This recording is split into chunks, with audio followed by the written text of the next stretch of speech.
ایسو ہمارے خدا یسوع مسیح کا فضل ہمیشہ ہم سبوں کے ساتھ ہوتا رہے۔ ایسو شاید کبھی ہم نے دعائے بانی پڑھنے میں کسی رکاوٹ کو محسوس نہیں کیا، کیونکہ یہ ہمیں زبانی یاد ہوتی ہے اور ہم اکثر دن میں 1 یا 2 بار دعائے بانی پڑھتے ہیں۔ لیکن کبھی ہم نے محسوس نہیں کیا کہ دعائے بانی پڑھنے سے پہلے کوئی چیز ایسی ہے جو شاید ہمیں یہ سکھلانا چاہتی ہے کہ دعائے بانی پڑھنے میں ایک رکاوٹ ہے، لیکن ہم نے کبھی اس رکاوٹ پر غور نہیں کیا۔ ایسو پادی آئم بخش ہماری ڈائسس کے بزرگ پاسبان تھے، اور جب میں نے اپنی پاسبانی ٹریننگ کا آغاز کیا تو ٹریننگ سے پہلے اور پہلا جو سیمیسٹر تھا میں نے ان کے ساتھ خدمت کی، اور پھر ہم ایک ہی کمپاؤنڈ میں رہا کرتے تھے، اور جب میں ٹرینٹی کمپاؤنڈ میں ایز اے پاسبان بن کر آیا تو ہم اکثر شام کو دعا کیا کرتے تھے بشپ صادق ڈینیل اور ان کے خاندان کے ساتھ۔ انہوں نے ایک بار ہمیں دعائے بانی کے بارے میں تعلیم دیتے ہوئے سکھایا کہ ہم نے کبھی اس بات پر غور نہیں کیا کہ دعائے بانی پڑھنے سے پیشتر ایک ایسی رکاوٹ ہے جسے ہم درگزر کر دیتے ہیں۔ انہوں نے ایک سچا واقعہ ہمارے سامنے پیش کیا کہ جب وہ ٹریننگ کر رہے تھے، اور تقریباً 1950 اور 55 کے عرصے میں انہوں نے یہ ٹریننگ کی گجرانوالہ اسمبلی سے۔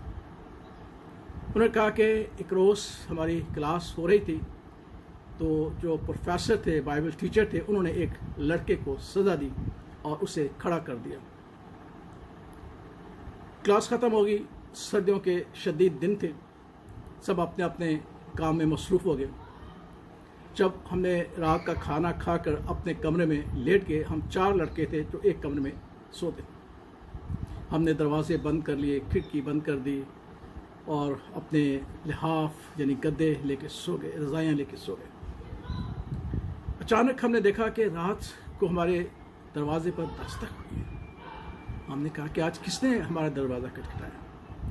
جب غور سے ہم اٹھے اور دیکھا تو تقریباً 10، ساڑھے 10 اور 11 کا درمیان کا وقت تھا۔ ہم نے کہا اس وقت ہمارے دروازے پر کس نے جو ہے وہ دستک دی ہے؟ اچانک ہم نے دروازہ کھولا تو دیکھا کہ خدا کے وہ پاسبان، ہمارے استاد، ہمارے ٹیچر کھڑے تھے۔ ہم نے کہا سر جی آپ؟ انہوں نے اس لڑکے کو بلایا، اس نے کہا یار تو مجھے معاف کر دے۔ اس نے کہا سر جی میں کس چیز کا معاف کروں؟ اس نے کہا آج تجھے میں نے سزا دی اور کلاس میں تجھے میں نے کھڑا کیا ہے، اور میں سمجھتا ہوں کہ میں نے زیادتی کی ہے، تو میرا قصور معاف کر، کیونکہ میں دعائے بانی نہیں پڑھ رہا۔ تو خدا کے پاک کلام میں لکھا ہے کہ اگر تم دوسروں کے قصور معاف نہ کرو گے تو تمہارا آسمانی باپ تمہارے قصور کیسے معاف کرے گا؟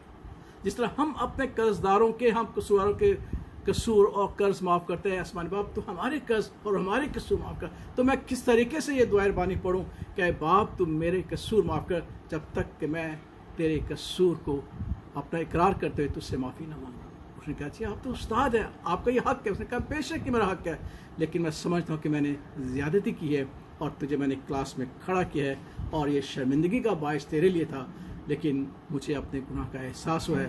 تو میرے گناہ کو معاف کر، میرے قصور کو معاف کر، تاکہ میں دعائے بانی پڑھ سکوں۔ اس جب یہ واقعہ ہم نے سنا تو حقیقتاً ہم لرز گئے کہ کیا ہی وہ روحانی بزرگ لوگ ہوتے تھے، کیا ہی وہ ایماندار ہوتے تھے کہ وہ دعائے بانی پڑھنے میں بھی اس رکاوٹ کو محسوس کرتے تھے، اور وہ ایک دوسرے کے گناہوں کو معاف کر کے دعائے بانی پڑھتے تھے۔ ایسو میرے ساتھ اس بات کو یاد رکھیے گا کہ اب جب بھی آپ دعائے بانی پڑھیں گے، اگر آپ سمجھتے ہیں کہ آپ نے کسی کا قصور کیا ہے، خطا کی ہے، تو ضرور اس سے معافی مانگے گا۔ خدا کے حضور اگر آپ کے سامنے نہیں تو ضرور اس کا اقرار خدا کے سامنے کیجیے گا، تاکہ ہم جب دعائے بانی پڑھیں تو ایسی رکاوٹ ہماری زندگی میں اور ہماری دعا مانگنے میں نہ آئے۔ خدا اس واقعے کے وسیلہ سے اور اس کلام کے وسیلہ سے ہمیں صحیح طریقے اور مناسب طور پر جو قبول ہونے والی دعائے بانی ہے پڑھنے کی توفیق عطا فرمائے۔ آمین۔